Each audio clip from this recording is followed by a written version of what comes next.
తండ్రి ఎప్పుడు కోపం చేస్తే అప్పుడే కొడతాడు. తండ్రి గద్దించినప్పుడు నొప్పిగా ఉంటది మనకి. నీకు ఏమి ఇవ్వను, వెళ్ళిపో ఇక్కడి నుంచి, నా ఆస్తిలో ఏది ఇవ్వను.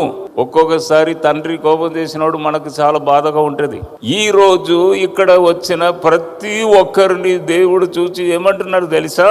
ఇక మీదట కోపం చేయనయ్యా, ఇక మీదట దెబ్బలు లేదు, ఇక మీదట నేను నిన్ను గద్దించను అని అంటున్నాడు. ఇక మీ హృదయానికి నొప్పి లేదు, దెబ్బలు లేవు, ఇంకా అయిపోయింది. Free offer, free offer. ఇంతకాలం నిన్ను టెస్ట్ చేశాను, ఇంతకాలం నిన్ను చూశాను, నన్ను గట్టిగా పట్టుకున్నావు కదా, ఇక మీదట నేను కోపము చెయ్యను, ఇంతవరకు దెబ్బలు చాలు. తండ్రి బాగా గద్దించినప్పుడే మనకు బ్లెస్సింగ్.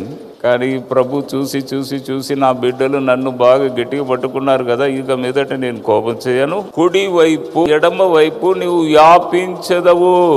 నేను ఒక మీటింగ్ వెళ్ళినప్పుడు ప్రభు నాకు ప్రవచనముగా నాతో మాట్లాడాడు. పోంగానే ఒక ఫ్యామిలీ అక్కడ ఉన్నారు, ఆత్మహత్య చేసుకునే స్థితిలో ఉన్నారు, వారిని ముందుకు పిలువు. పోంగానే చెప్తే ఏడుచుకుంటూ ఒక భార్య భర్త దంపతులు వచ్చారు ముందుకు.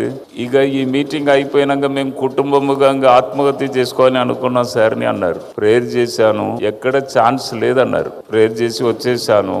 వారి యొక్క తండ్రి ల్యాండ్ ఒకటి ఎక్కడో ఉన్నదని వారికి న్యూస్ వచ్చిందంట. డాడీ చనిపోయారు, డాడీ ఎక్కడో ఒక ల్యాండ్ కొని డాడీ పేరు మీద ఉన్నదని తెలిసి పోయి అమ్మితే 1,50,00,000 ఏందో వచ్చిందంట. అంటే దేవునికి సమస్తము సాధ్యము. ఎలా మిమ్మల్ని బయటికి తీసుకురావాలి అన్ని దేవునికి తెలుసు.